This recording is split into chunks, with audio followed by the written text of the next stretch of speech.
ndadzoka zvakare nedzimwe nhau dzikunetsa kutaura kwandikuta kudai nyaya yekutanga nechikomana Zozolicious Zizo akabudisa mumhanzi wake zvinazvo zvakanaka. Ndochifunga kuti what was the reason yekuti chikomana Zozolicious anga achitokonya kana kutaura kuti hey mimi munenge jara kutaura but mimi musingazivi kuti chii chinenge chiripo pakati pangu namaiti engeri nhau yekumakete here kana kuti engeri nhau yekudzokomba zvaitaurwa nevangu kana kuti engeri nhau yekutaimira zvaitamira painini at the end of the day I was like oh my god maybe inhau yekuti he wanted attention yevanhu kuti inge ichidi chekwari but then obva abudisa song yake nemurungu wake waanaika kuti mukaradhika kuti musikana muchukuchuku zvinova zvakangonaka zvakare izvizvo so it's a win-win game. Wachita marketing yake wapedza tikati hazivi kune kuda kwei ndo chekutanga. Chepiri ndechamufundisi vakabuda mukereke zvikwada ndikura nhema handisi kuti kind of prayer ipi yoyoyo asi ndeve kuNigeria shwa mufundisi kuti mudzimai wozvambarira pasi iwo woenda kundoita mapress ups vachinamata prayer handizosvika namwe it's high time vanhu havamborogwa mambama chaicho masvingo svika nevamwe zvakare zvokwadi iko zvinezvi mumwe mwari muprofita TB Joshua wakaenda iko zvinezvi vanhu ava vakutanga kumisbehave. Look at this, what is this chatasigwa nevanhu izvi hameno zvikanzi muchingosekerera ivi vanhu vachita zvinhu zvakadai vamwe ndokuti ndo iya yatinoreva kutoteekera ya bluetooth yatorwa vanhu vakangotasa vachisekerera muchechi momwe handiziviwo kuti nekuda kwei vanhu vaita sei vaifunga sei izvozvo. Tobvapo toenda panhau yani yachikomana Halo Commander. Chikomana Halo mina let me put a big disclaimer. Definitely there's so many ways of trending, there's so many ways of killing that cat. So for Halo Commander definitely ane his personality yakasiyana nevamwe and also some of the people they don't like his personality but vamwe vanoifarirawo zvakare. That cheeky personality kuna vanhu vanotoifarira zvekutodero saka because of that chikomana Halo akaguma aenda papekutanga it looks as if tisatienda pamaskits avo ari kuita. Let me just say it's a big disclaimer. I don't know if this is a skit or zvinhu zvikuitika zveshuwa kana kuti igame rekuda kungoti vangotaurwa nevanhu. I have no idea. That's why I'm saying big disclaimer.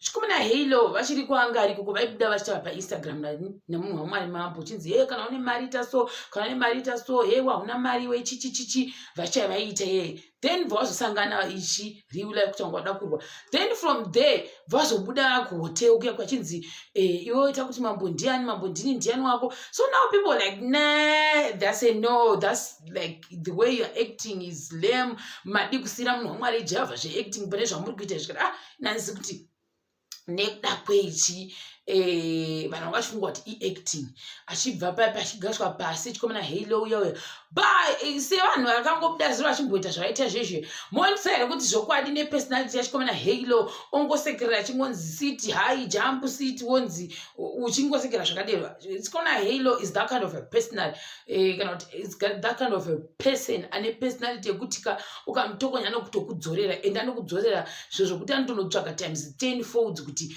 adzwa kuchagoti revenge yacho unoidzosera sei. That's the personality yandinoona painternet nekuti kuti ndomuziva ina ndimuzivini chikomana Halo saka ndozvinongwe zvekuti vanhu vamwe tikanzi aya is this real kana kuti chii. Then vana DJ Towers vakutanga kubuda chase vachisekawo kuti hey anzwa but aita sei but then at the end of the day we don't know if this is the way of remain trending by social media kana kuti kwete. Who am I to judge? I am a nobody. Tobva ipapo toenda pachiri panhau yani ya Queen Tsatse. Queen Tsatse vabuda vachita malive avo zvinhu zvakanaka zvikwanakwa nhema maseti munogara muchitwa zvinhu zvanyowani every day asi manje Queen vachitaura pepe vambotaura nevava vanonzi vane zviita zvezvikari asi kana zvezvikari vanenge vachina mapeji akasiyana siyana ndokuva vachiadvertisa hakuna chinhu chakashata pakuadvertise asi nasangatsinzwa kunzi aiwazve iwe haungopedzi mapeji ese uchiti ndiadvertisera ndite so zvika zvako zvaguma zvaputsika nekuda kwokuti uri kubva from one place uchiita high jump ucha high jump. Mina I don't know if this lady is gonna listen to Queen Tate kana kuti uchaita zvaanongofungwa kuti aiwazve for marketing ndofanira kuenda kwese so that vanhu vandizive. I have no idea. She is the one anoziva kuti why vachinda nezvikari zvavo kumapeji akasiyana siyana vachiadvertise. Then kuti umwe mudzimai abuda achitaura hanzi ina kuti madhumbi asi ndi madhumbi ndiri muhaulo akawandwa nyasha. Hino manje There are so many things that I was thinking with okay, what all kuti ukawanwa nyasha. Now Queen avasina basa nezvakanaka kuti hanzi vazodiwa kwavari everything is just cool. So now uyu mudzimai ndo ari kufunga kuti hama dzake dzichazoti kudikana chi vakaona dhavidhiyo achinzi bata paikira bata pakadai saka ndo chachitrenda chivhidhiyo cho ndasina kutochiona but ndachiona chitrenda kumapeji akasiyana-siyana. So ngati zvinhu zvacho mahwani. So I don't know, she knows the reason why she was actually saying those things, and now chiri kutrenda chivhidhiyo chake, saka handisi kuti chichaguma chasvika kunani. Vamwe vakati marketing, it's a way of marketing itself, you never know. Saka well, congrats kana iriyo zvakare way of marketing yacho ni iyoyo. Tobvapo toenda pane imwe nhau yandakasangana nayo zuro yana chikomana mhusha navamwe maiso vanitazvo ndonga zvemalive futi. Asi nhau yaGet Cup ndinoda kuti vanhu handisi kuti pakaita misunderstanding here kana ndoti kudi, but from the comments andaiona hangu nhasi kuti inyaya yekuti papatorwa matopic, but pakutorana matopic paya pakudazama kutaura nawo yaka ani pakati pavo vari vaviri pane mumwe ane voice iri pamusoro kupfuura remumwe, but then at the end of the day they ended up apologizing. Maya vakaapologize vakati wara tindaresha hangu because vangu vatotsvagawo ndofunga matopic. Zvinoitika paintaneti ka zvinhu zvakawanda.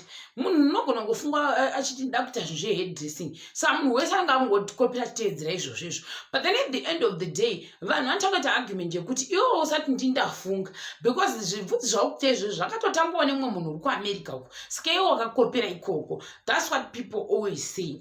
Handizozvi kuti nekuda kwei vanhu vachifunga saizvozvo, but I hope and I pray kuti they are now in good books and they settled out whatever zvaiitika ipapo kana kuti they resolved their grievances zacho nzekuti uyu topic yanhingi haifanira kufanana neyanhingi, nekuti ndakaita sei ndakaisa maflyer matopic iwayo, saka uwo unodi wakazviramba kati aiwazve handina munhu unoti chakati zvina kushata zvakangonaka izvozvo kudzidza mumastreets unodzidza zvakawanda.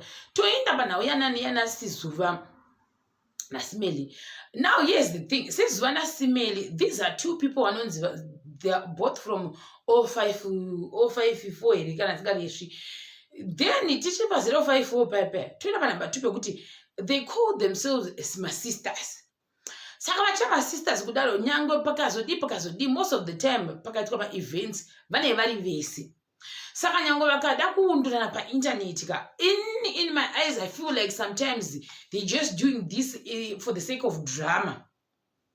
Even pamwe mwachiri wa serious ka like according to me ndeichifunga kuti vari kuzivana vanotozivana pamwe vataurana kuseri kuti ini ndakundodaiwo ndichakupindura so because avamwe simeni ndofunga kuti akuita sei kuexpose imwe company here kuti inonzi chiyoyoyo kuti ndinoita zvemaprojects kuti ndoita zvechii, then Sizuva rakati no iwo kadero ukaita live tataura kuseri kuva kutobhadhara inenge yavawo. Saka ndizoni kuda kwevanhu vakati aiwawo imi vanhu ava muazivi here vada kutiitisa pamwe zvezvitodhire marketing yakutoita so that chatrenda zvavo zvatoita handiziviwo. So ndezvezvimwe zvinhu izvezvo zvandasangana nazvo mukufamba kudzidza hakuperi. Handiti chakubata zvakare pachikamu chinotevera.